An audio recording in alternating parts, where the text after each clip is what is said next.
Hi guys, welcome in this channel. Let's say general reading for collective your energy at this time.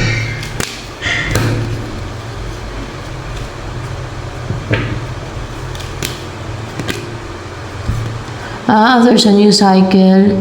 Oh, hindi ka gano'n ka-goal driven na makipagkita, makipag-meet, o kaya hindi mo na kompleto yung isang cycle, o hindi ka na kompleto, may hindi ka natapos. May hindi pa nag-end kasi you're not goal driven right now na gawin yan, or you're not brave enough, or parang nakaramdam ka ng insecurity, or parang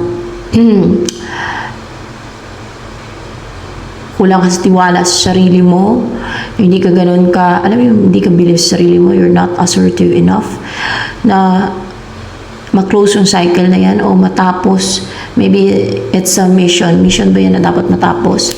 Yes, it's a mission from God na dapat matapos, okay? Pero you're not brave enough to do it. Hindi yan kademonyuhan, hindi yan witchcraft or evil doings or spells, ha? Hindi yan yung gagawa ka ng deceit or scheme, ha? Kasi that is mission from God. So, hindi yan mga evil or demonic na gawain. Hindi yan mga scheme and deceit na gawain. Okay? But this is a mission from God. Pwedeng, meron kang dapat na gawin, no? Na may dapat kang maka-accomplish, na dapat kang mag-take ng action, pero hindi mo nagawa kasi because of this deceit. Para na-manipulate ka, para ba na-control ka, merong illusion sa mind mo na nangungontrol, na namamanipulate sa isipan mo ngayon. Kung kaya hindi ka ganun ka goal-driven, hindi ka ganun ka passionate, hindi ka ganun ka willing to take action, kung kaya hindi pa to nag-end yung cycle na to, na dapat mong makumpleto.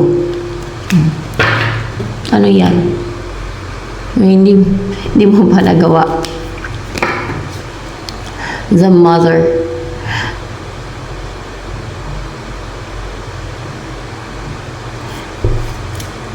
What's with the mother here?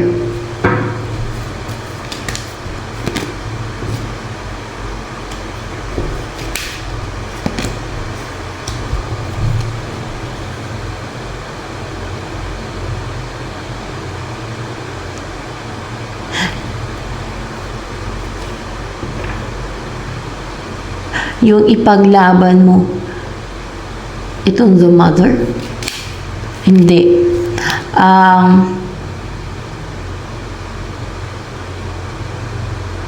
Makuha itong the mother? Baka hindi eh.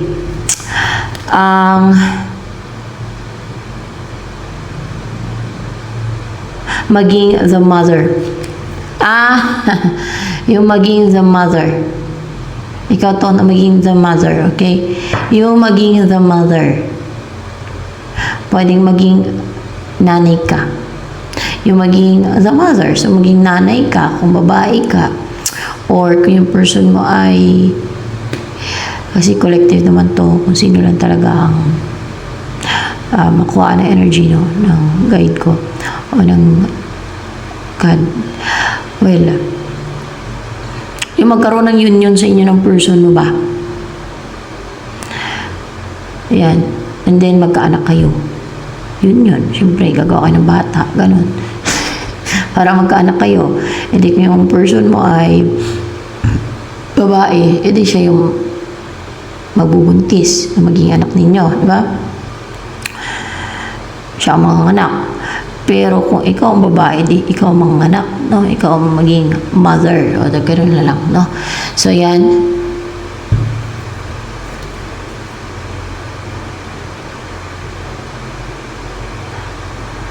Mukhang kailangan mong ipaglaban to eh.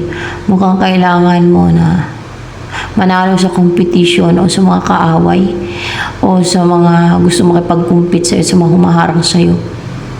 Para maging unstable na sila, para hindi na sila makapanghadlang, no? Sa mission mo na yan.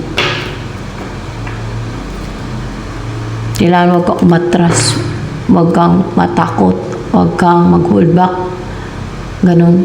Huwag kang padala sa mga deceit nila, no? Deceit and illusion na sinesend nila o kinecreate nilang illusion sa mind mo. Oh.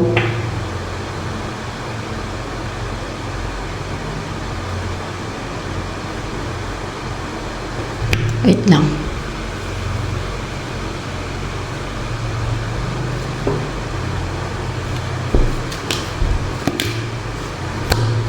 Dapat maglagay ka ng boundary daw. Healthy boundary. Ayan. Pero ang ginagawa yung iba o basta mga evil yan, mga deceit, kaya nga deceitful, no? Kasi evil, no? Deceitful, liar, manipulative, minamanipulate nila yung isipan mo, no? Baka mga spells or kung anumang klase ng manipulation, o kung hindi tao, may ginagawa yun sila na minamanipulate yung isipan mo, they create illusion sa mind mo, basta mga ganun, para hindi na magtuloy-tuloy yan, yung parang nagiging un-goal-driven ka or hindi ka nagiging goal-driven, na hindi ka naging passionate, na hindi ka naging willing na mag-take ng action, na gumawa ng paraan.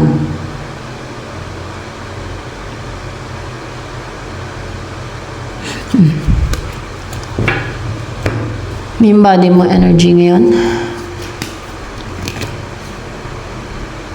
Ay, naka-chain ka. Pero, para kang naka-chain, nakatali, no? Nakatali ka ngayon eh. Pero may susi ka naman eh.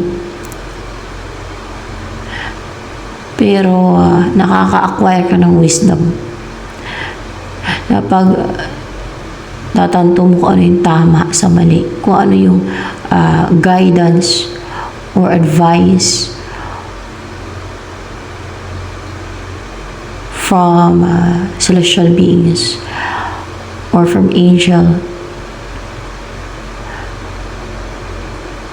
at alin yung parang trap lang ba, yung parang inuudyok ng sa kadiliman naman na side na ikakapahamak mo lang o hindi maganda yung result, hindi tama na desisyon.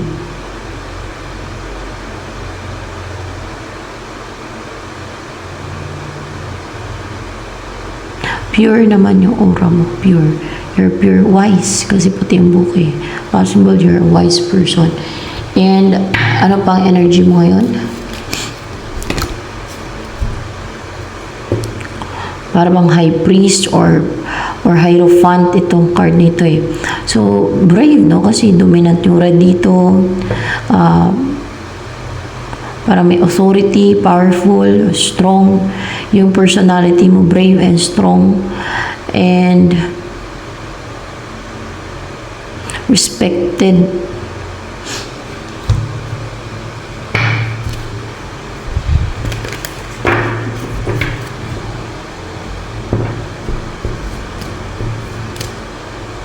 So yung person na dapat kayo magkaanak.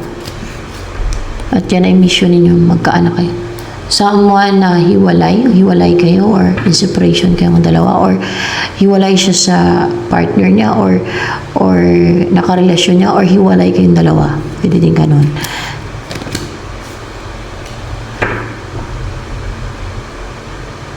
Ay hindi abundant, hindi masagana yung buhay daw nito eh. Hindi prosperous ang buhay niya. Oo, hindi prosperous ang buhay nitong person na dapat kayong magkaanak.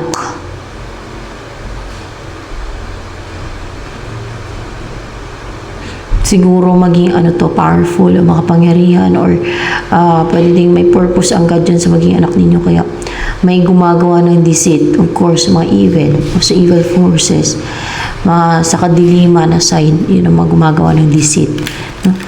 O scheme o deceit or any evil doings.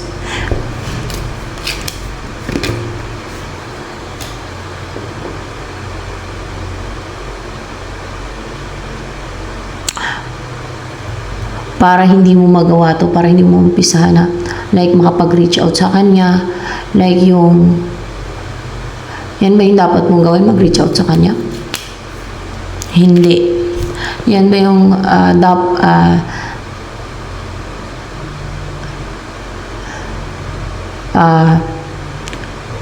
mission mo? Yan ba ang mission mo? Ang kontakin siya, ang mag-reconcile sa kanya? Para matapos na yung mission, para magkaroon na ng, para ma-close na yung cycle na yan. Hindi.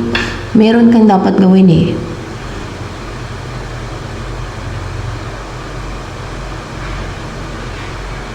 Let's see.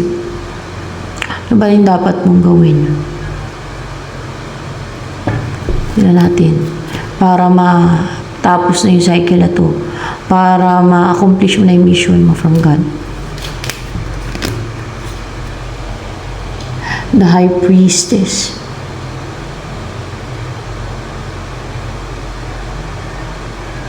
Meron kang gagawin na spiritual. Of course, hindi ka gagawa ng witchcraft hindi spells, hindi conjuration, hindi in-form ng witchcraft, hindi ganun, hindi demonic, hindi evil yung gagawin mo, kundi gagamitin mo yung perception ba to?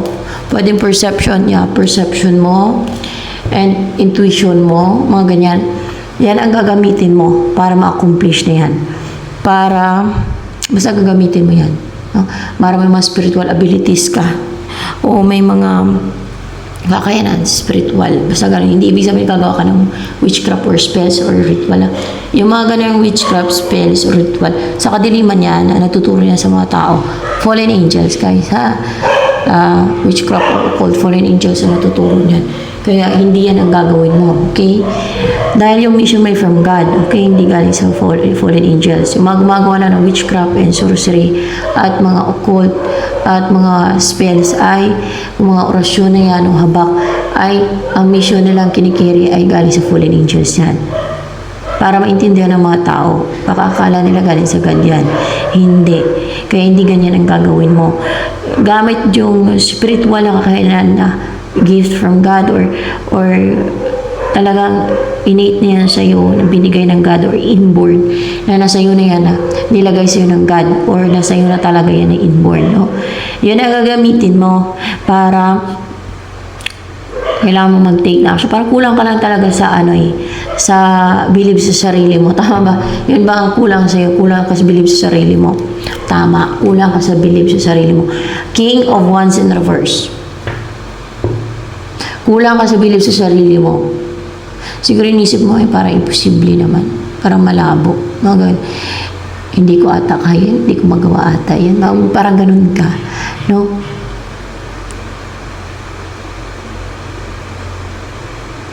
Yan, yung King of Wands yan in reverse. And, yun ang dapat mong gawin para ma-close na yung cycle o may mag-end na cycle para ma-accomplish mo na yung mission mo.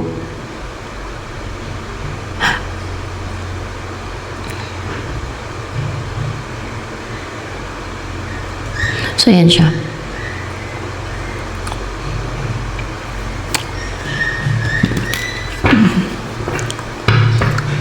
Ano yung embodied energy ng iyong person?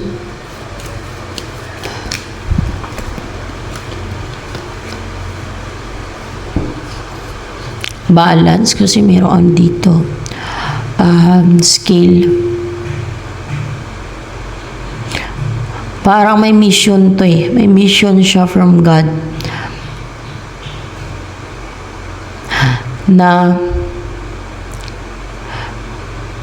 related sa judgment, sa paghatol ng God.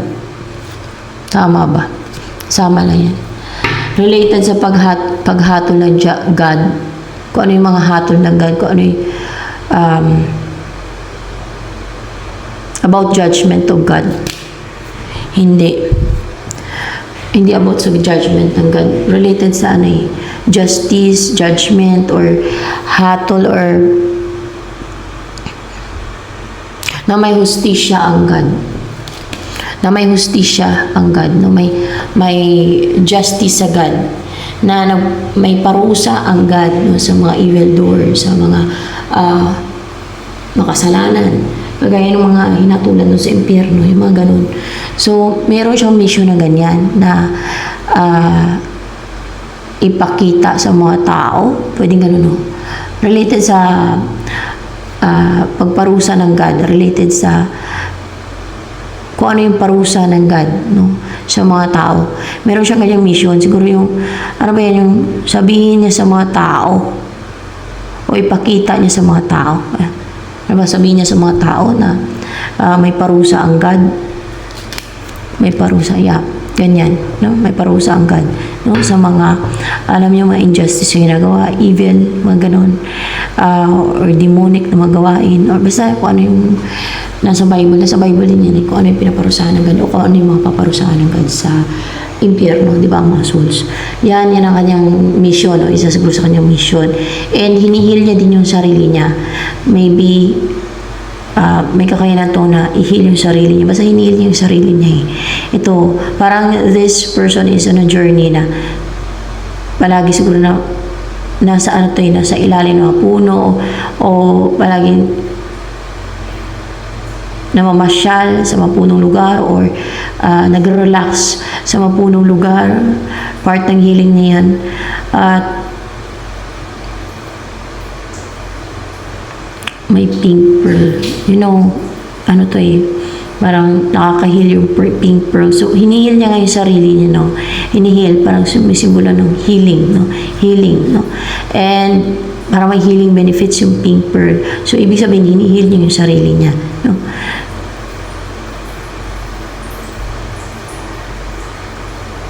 Kung ano siguro yung tinuturo ng God sa kanya na gamitin niya para ma-heal yung sarili niya, maliban sa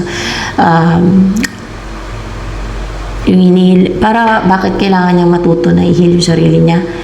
Para alam niya i-heal niya din yung sarili niya, kung paano niya i-heal yung sarili niya. Para hindi lang siya umaasa sa God. Kasi maaaring napapractice ng healing niyan. O hinahasa yung kakayanan niya na manggamot.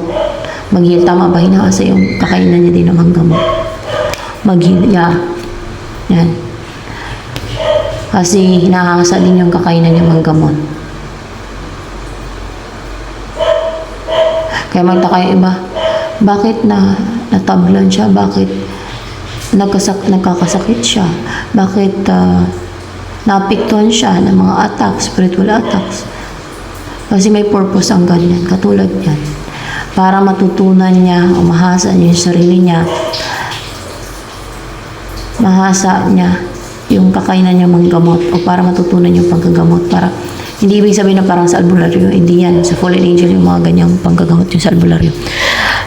Para malaman niya at mahasa niya yung kakayanan niya sa pag-heal, sa paggamot. Which is mag-umpisa sa sarili niya muna. Ganun yun. Paano niya magamot ang iba kung hindi niya magamot ang sarili niya? Kaya, hinahayaan lang ng God na atakihin yung kanyang mga servants or yung may mga plano siya o may purpose o may mga mission from God ng mga tao. Kasi, para maging strong at para ma-discover nila ang mga kakayanan nila na binigay ng God at para magamit nila yon at para mahasa nila yung mga gift or kakayanan na galing sa God. Ganun yan.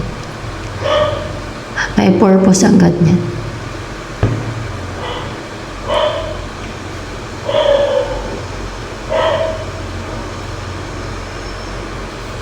Yung iba hindi maintindihan yan.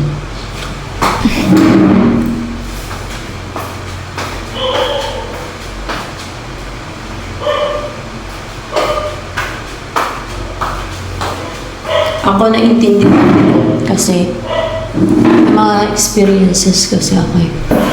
Sa akin, hindi ko na-discoveryhan yung mga, kung paano gamitin yung mga kakayanan ko from God or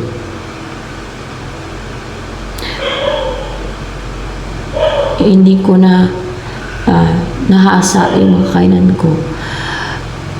Kakayanan mga tao doon. Ewan ko ng tawag doon. Basta mga kakayanan ang alam ko. Kung hindi ako dumaan sa mga tough and hard challenges or yung ina-atake ako ng mga evil witch, wizard, mga evil forces. Doon mo kasi madidiscover yung mga kakayanan mo na may ganun ka palang taglay sa times na ina-attack ka nila, na nahirapan ka, na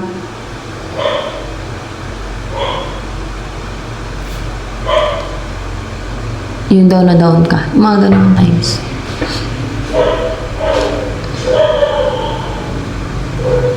Tuwang-tuwa sila sa pang-atake nila, pero afterlife, sila din naman ang durusa dun sa kabilang buhay. Ang kapalit ng tawa nila, pagdurusa dun sa impyerno, ng mga nang-aatake ng evil, witchcraft, sorcery,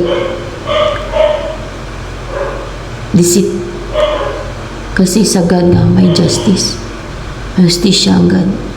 May parusa ang God sa mga evildoers, sa mga demonic ang gawain, sa mga gumagawa ng witchcraft and sorcery. Any form ng witchcraft, di ba? Nasa Bible yan. At alam niyo kung ano yung parusa ng God? Sinasabi ko na yan. Maraming, halos lahat ng readings. Kung ano yung parusa. Basta niyo sa Bible kung ano yung parusa ng God sa mga ganun. Kay impyerno, may impyerno ang kaluluwa. Ito niya ilagay sa impyerno ang kaluluwa ng mga ano ang ginagawa. Well, yan naman ang mission ng person mo. Ng person na magkakaroon ng union sa inyo or dapat na magkaanak kayo. Kasi siguro yung maging anak ninyo may plano ang God, may purpose ang God dyan. Yan.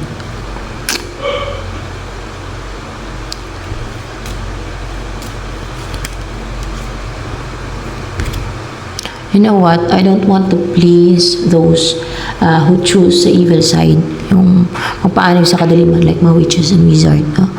Yung mga evil. No? Na parang intindihin pa sila. Kasi yun ang pinili nila eh. Alam nilang may impyerno sila sa ganyang gawain. Ganyang mga ginagawa nila. Sa paggawa ng deceit, witchcraft, sorcery, mga spells, any form ng witchcraft, evil doings. Pero, yun ang pinipili nila. Dahil ang pinapairal nila, inggit, kasakiman, gusto nilang power and authority. Yun ang pinipili nila eh. Anong gusto nila? Unawain pa sila ng God, ni Jesus Christ, na ganyan ang gawain nila. Doon pala sa pagiging greedy, ano sabi ni Jesus Christ? Ang mga greedy ay hindi magmamana ng aking kariyan. Ibig sabihin, hindi sila masisave. Hatulan na sila sa impyerno. Doon sila parusahan. Ano sabi ng God about sa gumagawa ng mga witchcraft and sorcery ng mga tao? Doon niya ilalagay yan sa portion ng lake of fire na may sulfur ang kaluluwa na gumagawa niyan. Ganon din yung liars, idolaters, immorals, ano pa iba? Murderers.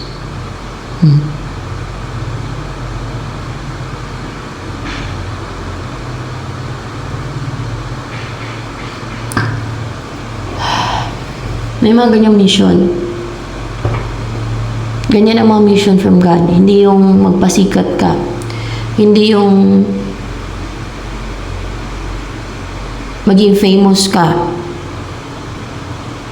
Kasi kadalasan ng famous na ginagawa silang famous ay yung mga nagbibinta ng kaluluwa niyan nila. Ayun yung mga tao na nabibinta ng kaluluwa nila sa devil. Pero ang kapalit nun, nung fame, wealth, power man, kung may hiniling na sa devil, kaluluwa nila. Yun ang kapalit nun. Eternal na sa impyerno sila. Ang kaluluwa nila ilagay. Eternal, forever.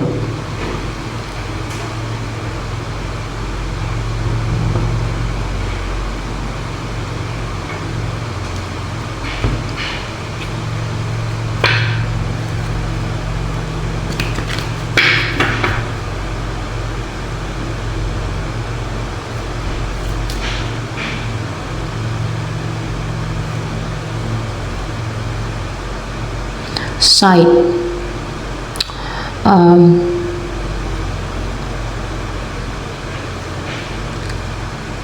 Maaaring nagtatanim-tanim tas person mo. Parte ng healing niya or kasi itong site nito pambungkal to parang palakul. Ay, palakul ba? Ay, ewan ko. Palakul, hindi pala palakul to. Ano to parang hindi to palakul. May tawag dito. Basta yan, site, pambungkal ng lupa yan. Yung kinakabit sa mga kalabang baka para mag-pulverize ng lupa. Yan. Para magbungkal ng lupa, para pang-araro, ganyan. Maaaring nasa lugar ito yung person mo na may mga puno sa paligid ng bahay niya, no? Na at the same time nakapag-heal siya, na-heal siya, na-relax, na-rejuvenate.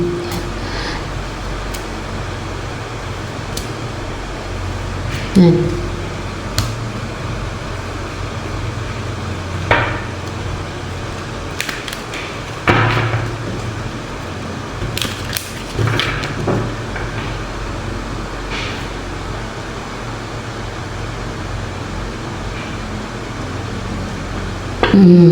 Ano pa?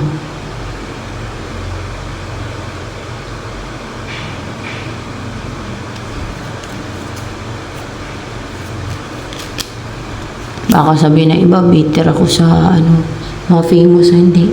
Meron kasing mga iba na famous na nagbibinta ng kaluluwa para lang maging famous. At sila mismo maamin yan, mga sikat Iba nga, nasa Hollywood pa Alam niyo naman kung kapalit pag nagbinta ng kaluluwa. Kaluluwa, syempre. Yung hiniling nila sa devil, like wealth, fame, money, or authority, power, ay ibibigay ng devil sa kanila, pero kapalit kaluluwa na yan. Kaluluwa nila na makakasama ng devil yung sa impyerno. Kung saan mapupunta ang devil, which is sa impyerno, doon na sila mapupunta. Yan naman ang goal ng mga fallen angels, makuha ang maraming souls.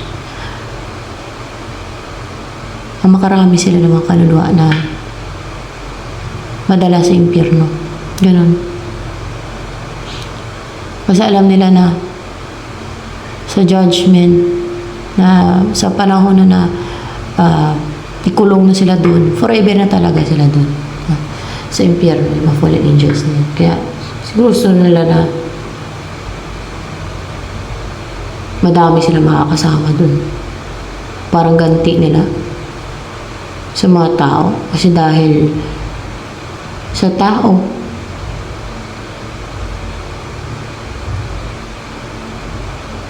ay nilaglag sila dito sa mundo. Di ba doon nag-umpisa lahat? Dahil kay Eva at Adan. Basta ganun. Doon nag-umpisa lahat. Ganun. Yung tao naman binigyan ng free will yan. Ng God. So, iba pinipili talaga yung deceit, gumawa ng evil, injustice, unfair, mga ganyan. Yan ang pinipili nila.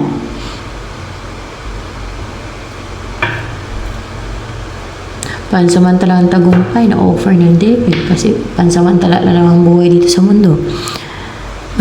Pansamantala ng mga bagay, no?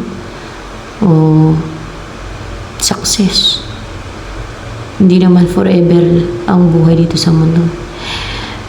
Namamatay ang tao.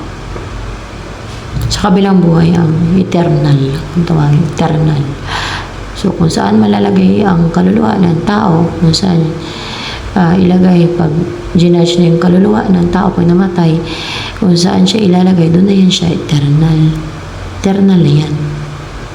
Kunwari, pag righteous ka, doon ka sa, siyempre, doon ka sa langit, which is the Garden of Eden, ilalagay yung soul mo. Doon yan ilalagay yung mga souls. You know what? Kung saan yung Garden of Eden? Ang sabi ng mga tao, meron ako napanood din sa YouTube, guys. Na ang Garden of Eden daw, parang alam niyo yung iba, mga nagtutugda lang, gumagawa lang talaga ng kwento, yung mga ganun kasing klase ng tao eh. Parang butikado, dekado. Yung Garden of Eden daw, dito lang sa mundo. Hindi. Hindi. Wala dito sa mundong to. Ang totoo, wala dito sa mundo ang Garden of Eden. Yung iba naman, ang tingin nila, ang Garden of Eden ay Agartha. Hindi yun ang Garden of Eden.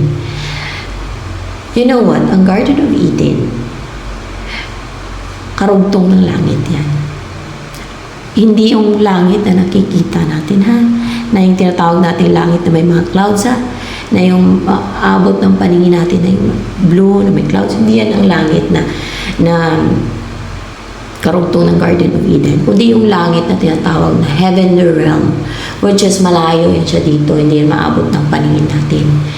Hindi yan maabot ng mata natin. Nasa labas mata ng solar system yan. Kasi sa vision ko, nakita sa akin ng God na yun ang pinanggalingan ko, doon ako nanggaling. Kasi basta, kaya lang naman dito kasi yung mission. Spiritual mission, ganyan. Puting-puti na ako, guys. Nakwento ko yan palagi. Palagi nga yung madalas eh. Nasasama sa reading eh. As in, puti yung buhok, as in, puting-puti yung balat.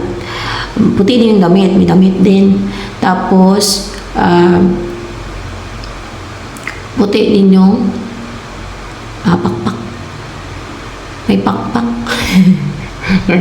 Tapos nalapag sa lupa, parang may mga nalagas na balahibo. Hindi naman lahat. Basta may mga nalagas na balahibo. Basta ganun. Ang layo nun. Ang Garden of Eden, kay karugtong ng langit yan. Kunwari, heavenly realm. Bababa ka pa. No? Kasi pagka celestial being ka, you know, hindi kagaya ng tao na naglalakad lang ang tao. May mga pakpak yan pag celestial being, kahit fallen angels, may mga pakpak kasi galing yan sa langit. Basta ganun yan. Kaya nga, magkaiba talaga yung elemental sa fallen angels. Bakit? Yung elementals, walang pakpak yun eh. Walang mga pakpak yan, di ba? Yung lambana lang may pakpak sa kanila, pero yung pakpak pa ng lambana ay parang sa tutubi. Ganon. Basta ganon. Kaya, para sa akin, hindi nga talaga sila fallen angels. Parang ginawa din sila, they're spirits of nature na ginawa lang din sila ng God. Nauna pa ata yun sila sa tao eh. Nilagay dito ng God. Sa ilalim din sila ng lupa. Meron yun silang tirahan sa ilalim ng lupa na ginawa ng God sa kanila. Basta meron yun sila doon. Parang katulad sa Agartha, di ba, sa ilalim yun ng lupa. Doon yun sa ilalim. Yung kanilang lugar. Ganon siya, guys. Bababa ka pa. Even realm, tapos bababa ka. Karugtong lang yan ng langit. Doon na yung Garden of Eden. And pag Garden of Eden, syempre para siyang garden. No? May mga puno din doon. Ganon. Huwag yun akong tanungin kung bakit alam ko yan. Basta. Tingnan nyo na sa Bible. O diba may mga puno sa Garden of Eden, may mga prutas o ganon. No? Basta. So yan.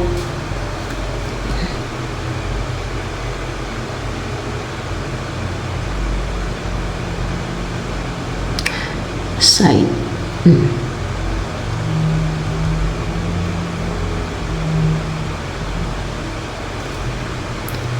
Ano ba yun? Ito ay clarification na naman to kanina, di ba? Yun ang alam ko eh. Dahil ko siyang kwento eh. So, ano pa? Mga possible na mangyari sa inyo ng person mo. Mapanatag na isipan yung maging stable, matulog na kayo ng mahimbing, feeling secured, hindi kayo ma-insomnia ba, ganun. And hindi kayo magka-problema sa pagtulog, no? Kumbaga, matiwasay yung isipan ninyo, peaceful yung isipan ninyo, wala mga attacks sa isipan ninyo, ganyan. Matulog kayo ng mahimbing.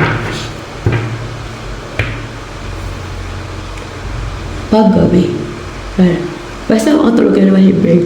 Hindi ka naman insomnia. Ganyan mga next na mayari sa inyo. Siguro sa mga panahon na to, ang dami na insomnia. Bakit? Hindi makatulog paggabi o kaya nahirapan matulog paggabi. Kasi laganap ang witchcraft. Mas spells pa lang. Iba-ibang klase ng witchcraft. Laganap. Kasi sign ng end of times, madaming gumagawa ng evil, demonic. Pero pagsisiyan din nila yan sa kabilang buhay. Dahil may parusa nga ang God eh.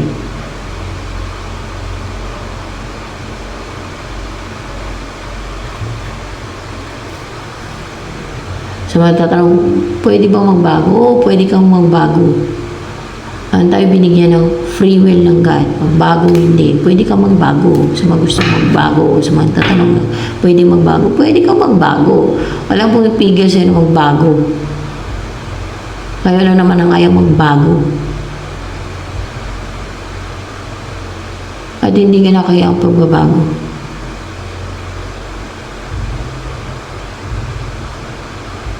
It's a sign na may takot ka sa God. Naniniwala ka sa God kaya nagbago ka.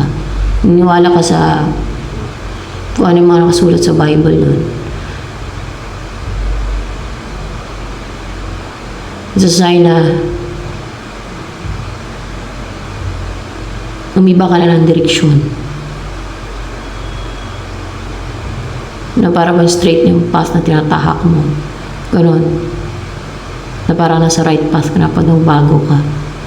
Pinili mo maging mabuting tao. Or else righteous.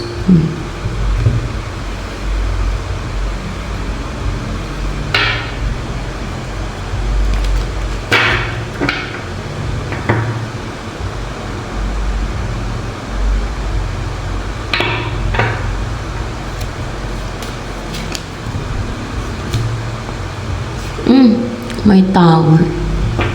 And then,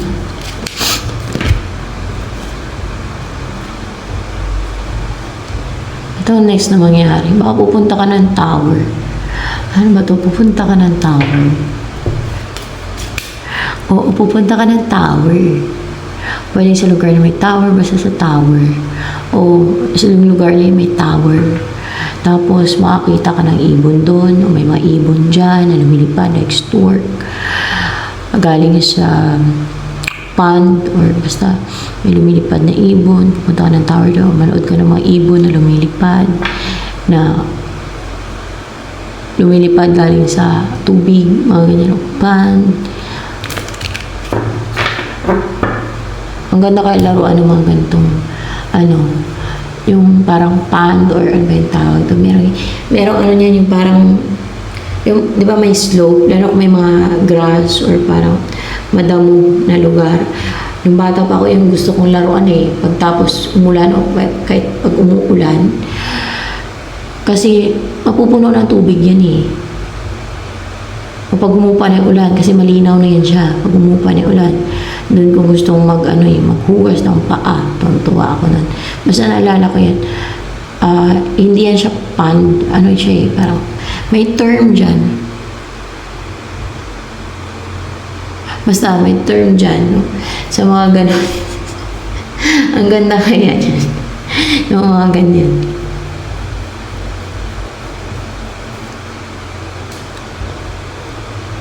Ang saya lang. Pagka may mga ganong place. Nakakamiss. Ito, clarification lang naman to. So, yan. Yun ang mga next na mangyari sa'yo. Pupunta ka sa tower. Yan. Doon ka siguro mag-relax. Doon ka mag-relax. Oo, doon ka magre-relax. Baka may kubo ka doon, bahay, o tirahan, or basta doon ka daw mag-relax. Sa tower, or sa lugar na may tower, or sa tower mismo.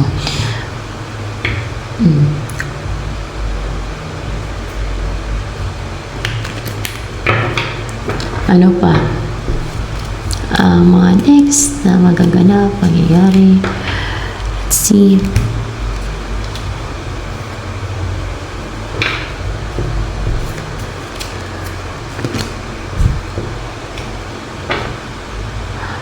Makaklaruhan ka.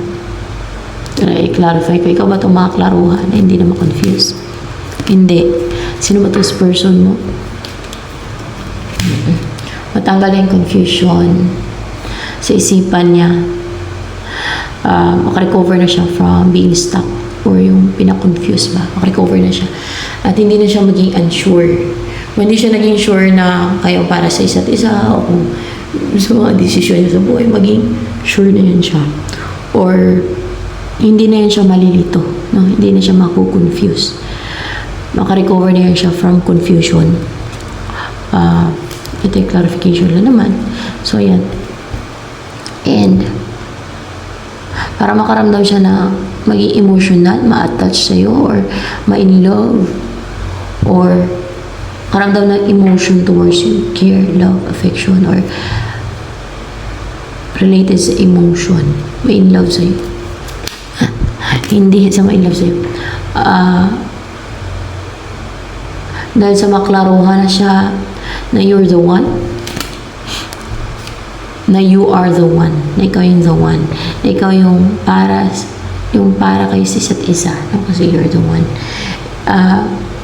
Para makaramdam siya ng emosyon, parang magsisimula na maging caring siya sa'yo. So yun, parang mga ganong emosyon, maging caring na siya sa'yo kasi maklaruhan na siya, hindi na siya makonfuse, maging clear na sa kanya na you're the one, no? So yan. Ito na lamang for collector reading, guys.